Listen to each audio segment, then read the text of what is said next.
प्रशांत जी, राजस्थान से। गुरुदेव, आपके चरणों में कोटि कोटि प्रणाम। गुरुजी, राधा रानी और आपके कृपा से पिछले 4 महीने से भजन करना प्रारंभ किया है। जब से भजन प्रारंभ किया है, मेरे और मन के बीच हमेशा एक द्वंद चलता रहता है। हमेशा एक भय बना रहता है कि मन दोबारा ना गिरा दे। विषम संसारिक परिस्थितियों में मन पर निरंतर रखने के लिए अतिरिक्त ऊर्जा कैसे प्राप्त करूं? नाम जप से ही, और कोई अतिरिक्त ऊर्जा नहीं। मन तो चंचल सबनते, या को कौन उपाय, साधन को हरि भजन है, कै सत्संग सहाय। अगर हमें साधु पुरुषों का संग मिले और नाम जब चलता रहे तो सब सामर्थ आ जाएगी, क्योंकि आनी नहीं है, आप में जागृत होनी है। देखो प्रभु है ना, ये हम प्रभु के अंश हैं। अब हमें और क्या चाहिए? बस उनको भूल गए हैं और बाहरी शरीर को मैं मान लिया है और जगत के भोगों को सुख मान लिया है। बस मान प्रतिष्ठा जगत भोग, यही हमारी ताकत को कम कर दिए हैं, मतलब विस्मृत कर दिए हैं। अगर ये जागृत हो जाए तो काम क्रोध लोभ मोह मद मत्सर हमारी ही सामर्थ्य से सामर्थ्यवान है। अगर हम स्वीकृति न दे तो किसी भी विकार की ताकत नहीं कि हमारे हृदय में हलचल पैदा कर सके। देखो, आप ही स्वीकार करते हैं मैं भोगूंगा ये विषय, जबकि ये चाल मन की और इंद्रियों की है।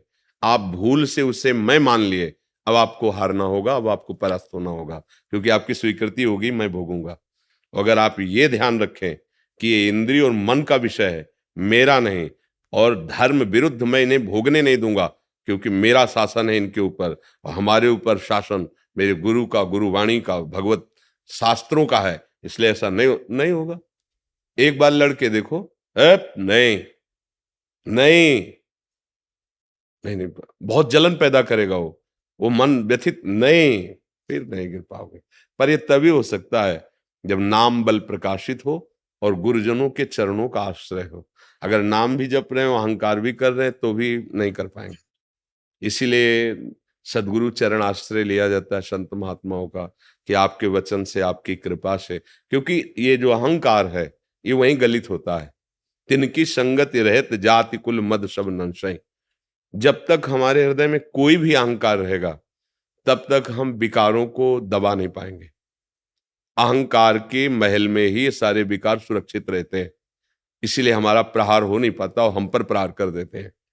जब अहंकार ये नष्ट हो, तब इनके रहने का ठिकाना खत्म। अब ये नष्ट हो जाएंगे, जड़ से नष्ट हो जाएंगे। और ये अहंकार गुरुदेव की कृपा से नष्ट होता है। उनकी करुणा दृष्टि से वो अहंकार को नष्ट कर देते, चूर चूर कर देते हैं।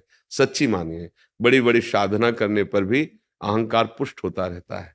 विद्या रूप महत्व कुल धन यौवन अभिमान, सट कंटक देखे जहां, लाहे न भक्त निदान, लाहे न भक्त निदान, स्वांग सब नगर नार के, विषयन हाथ बिकाए नहीं रिझवन भर। ये बड़े महापुरुष के वचन है कि अगर कोई भी अहंकार है, विद्या का, रूप का, गुण का, महत्व का, जाति का, कोई भी अहंकार है, तो भक्ति महारानी आपके हृदय में नहीं रहेंगी।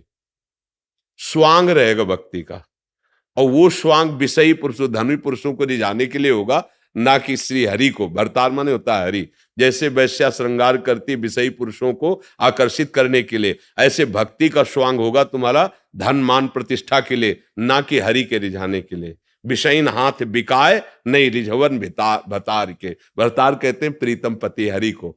तो ये अहम जो है जब तक है तब तक हमको ये परास्त करता रहेगा। इसीलिए भगवान के प्रेमी जन, इनका चिंतन, इनकी शरणागति, इनके मुख से निकले वचन वही सामर्थ्य दे रहे हैं, ऐसा मानो। जैसे आप कह रहे 4 महीने से मैं भजन, तो मुझे आपके वचनों ने भजन में लगने की प्रेरणा भी दी और सामर्थ्य दी, और विषयों को देखने की सामर्थ्य दी। मन कब विषयों में जाता है ये सामर्थ्य दी, तो अब आगे जीतने की भी सामर्थ्य दे देंगे। मुझे चिंता क्या करनी, अभी निश्चिंत हो जाओगे। कोई भला आदमी तुम्हें निमंत्रण दे, चाहे वो फोन से दे, चाहे चिट्ठी भेज दे, चाहे स्वयं कोई आदमी भेज दे, समझना बात। अब आप आ गए उसके निमंत्रण में, उसने पत्तल बिछा दिए, दोना डाल दिए। अब आप चिंतित हो रहे हो कि कब रसगुल्ला आवे, कब सब्जी आवे, कब। धैर्य रखो, वो धर्मात्मा, उसने अगर निमंत्रण दिया है, दोना पत्तल डाल दिए है, तो तुम्हें भूखा नहीं उठने देगा, वो पवाएगा। ऐसे संसार सागर में हम फंसे हुए थे। उस अव्यक्त परमात्मा की कृपा से वाणी रूपी निमंत्रण पहुंचा, आओ परमार्थ में, चलो परमार्थ में।